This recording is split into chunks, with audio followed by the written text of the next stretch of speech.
land snails, which can grow huge and are typically grilled or eaten with sauce. The interesting thing... But potty worms, out the window. We have huge snails on a list for Sierra to try. No. Yeah, nah. That was huge. I don't know about no... You won't do the snail, you'll do the potty worms. Why we haven't even comparison? Because, I mean, you just I know I mentioned it, but I was me. just saying, but it's like a... It's slimy. No, I've actually seen the slime from the snails. They used to get on my nerves. They used to be right in front of my front door.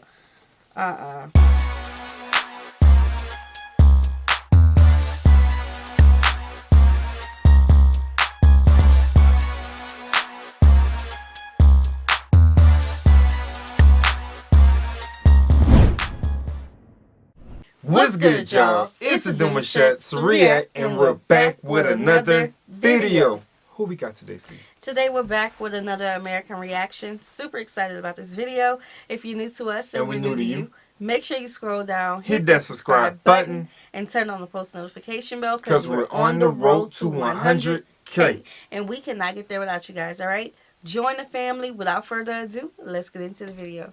There's a really strange fact about Michael Jackson in this video. You'll have to find out by watching this video. Ha! You can't click away. I got you curious. It's time to learn geography. No! Bonjour à tous, je suis votre hôte Barbie et je sais, j'aurais pu faire cette vidéo plus tôt sous la lettre C pour Côte d'Ivoire, mais comme vous le savez, ceci est une émission d'anglais, alors nous allons utiliser le mot Ivory Coast, d'accord? 3 months of Duolingo, ha! I love this app.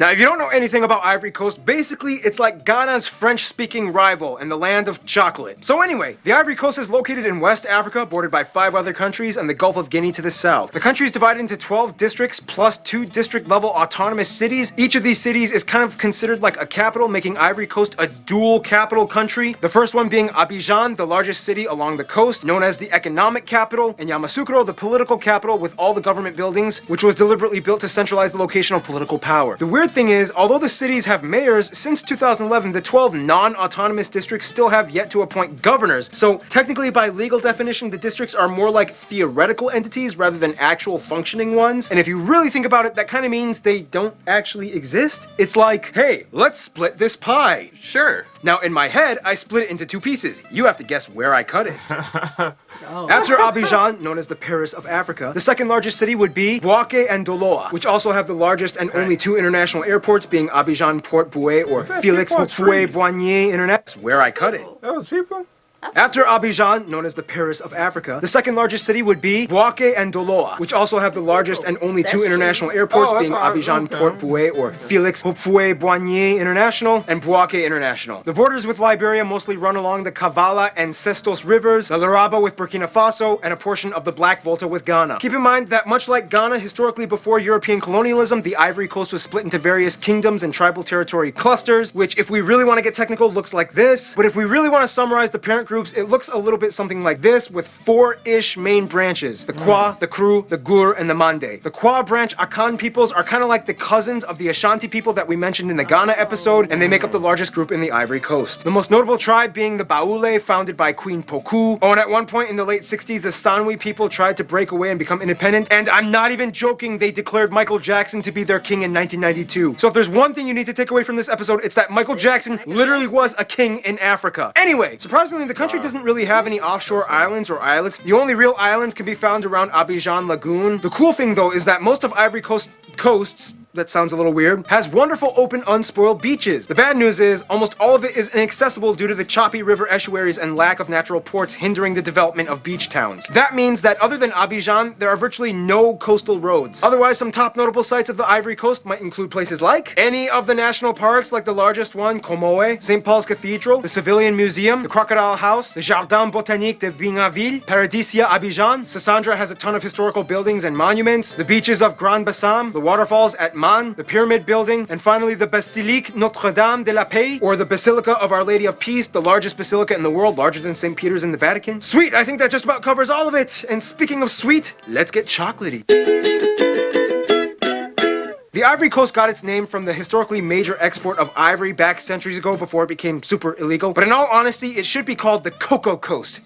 That sounds better. Cocoa Coast. Or en français, Côte de Cacao. Even that sounds cool. Côte d'Ivoire, pouvez-vous juste changer votre nom? Anyway, the Ivory Coast lies in sub-Saharan Africa, and much like all the other West African countries, the land is mostly flat with undulating plains in the south with lush tropical forests, whereas the northern regions are drier and semi-arid savannas and grasslands. Basically, by the coast, humid most. Northward bound, drier ground. Keep in mind that rule doesn't apply everywhere. Namibia be like, by the coast, dry, northward, drier. As mentioned before, the highest point in the west is Mount Nimba, which is basically the African version of South America's Mount Roraima, which is like the peak shared by 3 countries. The country is fed by 3 main rivers and their estuaries, the Sassandra, Kamoe, and the longest river, the Bandama, which flows into the largest lake in the central part of the country, Lake Kossou, which was artificially created after the Kossou Dam was built on the river in 1973. Because water is pretty much everywhere, this allows Ivory Coast to flourish in flora and fauna, with over 1,200 animal species and 4,700 plants, everything from jackals, monkeys, chameleons, panthers, pygmy hippopotami, and the national animal, the African elephant, can be found. Despite the abundance of water, only about 10% of the land is arable, as about a third of the country is forested. Nonetheless, 75% of the workforce uses that arable land to grow everything from coffee, oil palms, rubber, and their pride and joy, the national crop that they are the #1 producer in the world, cocoa. Since they export so much, about 25% of all exports in total, chances are, without even knowing it, you may have all...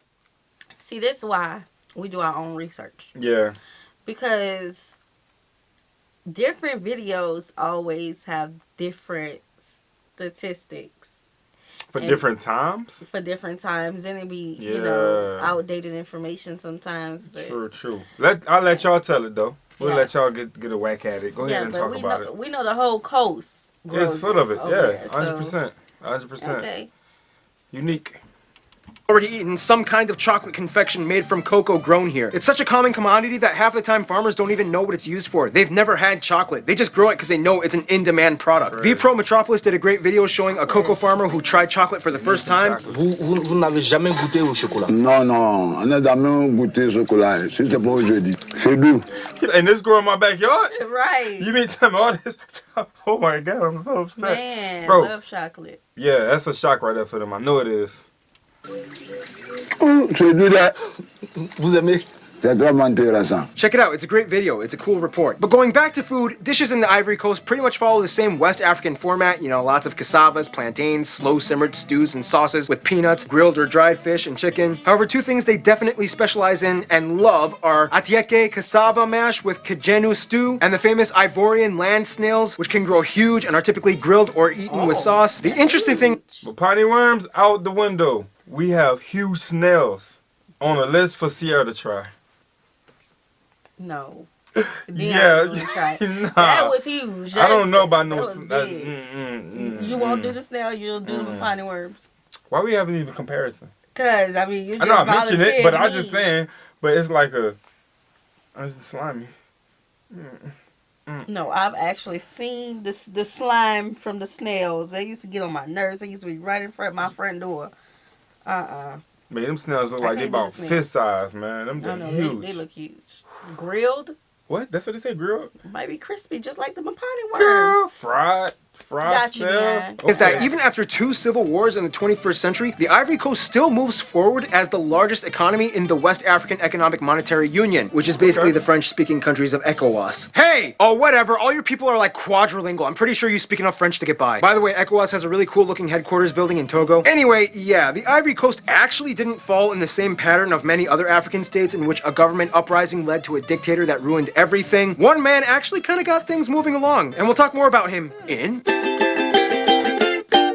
Okay, first of all, Ivorian. That's what you call these people. Ivorians, not Ivory Coastians. Just getting that little PSA out there. Anyway, the country has about 25 million people and has about 60 different tribes. These tribes are divided into 5 principal ethnic groups, the largest one being the Akan people at about 42%, the Gurs at about 18%, the Northern Mandes at about 16%, Krus at about 11%, and Southern Mandes at 10%. Whereas the rest are made up of other people groups, mostly other Africans from abroad, and non-Africans like Lebanese and French people. They use the West African CFA franc as their currency, they use a Type C plug outlet, and they drive on the right side of the road. Now, the Ivorian people are quite diverse diverse. However, as a former French colony, the French language kind of unites them all. Nonetheless, out of the 65-ish languages spoken throughout the country, the Kwa languages have the most speakers. And the second probably belongs to the Dioula language in the west, which is related to the Mande and Mandinka languages that we already discussed in the Gambia and Guinea episodes, which is sometimes written in the cool-looking Nko script created by this guy in 1949, making it one of the few indigenous African writing systems. See, small stuff like that. That's why I love this show. I have the best job ever. Religion plays an interesting role, as about a third of the population identifies as Christian or Catholic, about 39% are Muslim, while a quarter are animist. All three of these groups live alongside each other relatively peacefully. In a nutshell, during the tribal kingdom eras, Muslim traders came in from the north around the first millennia. Around the 15th century, Portuguese and French people stopped by and started trading. The French got a little overprotective because they didn't want the English to dominate the Gulf of Guinea. Then there was that short-lived Wassoulou Empire that tried to revolt. This guy became the father of independence, and in 1960 they broke free from the French. From there he became the leader for about 33 years. However, things were actually, in contrast to other African states, pretty good. I mean, sure, he had some controversies, but overall, the country became the most prosperous in West Africa. People were living better, the economy was booming. I mean, technically he was a dictator, but he kind of didn't suck. Then the 90s came and his successor totally sucked. Long story short, 1999 coup d'etat, then this guy stepped in, then this guy was elected, things got worse, 2002 civil war, things got worse, 2010 elections, this guy was voted in, then there was a short second civil war, but then things kind of calmed down and the economy is back and booming again. It's weird. It's like the whole time all these wars were happening, they were still maintaining composure and doing international business. And that's kind of the theme of the Ivory Coast. A little war can't hurt them. After President Ouattara took over, he actually did kind of a good job doubling the infrastructure budget from 15% to over 30%, and the economy grew at its peak at around 9% regularly. They were like, look people, we don't have time for this. Which one do you like? Guns or money?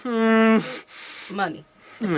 Otherwise, the Ivory Coast is laden with amazing, colorful tribes, traditions, and customs. Some of the most notable tribes being the Bilfo tribe with their adobe clay houses, the Dan tribe with their spinning warrior and stilt dances, the acrobatics of the Korhogo tribe, the terracotta funerals by the Akan people, the Senufo people with their rich Korhogo cloth, the Yakuba girl juggling dance, the Baule tribe loves brass art. Many tribes come together for the huge Fête des Masques, or the Mask Festival, which is the biggest one in the country. There's also the Fête du Dupri in Gaumont, where people run around naked at midnight. You're never short of music and art. In fact, the Ivorian movie Black and White in Color became the first winner of an Oscar by a Black Republic. Abidjan is also... That's cool.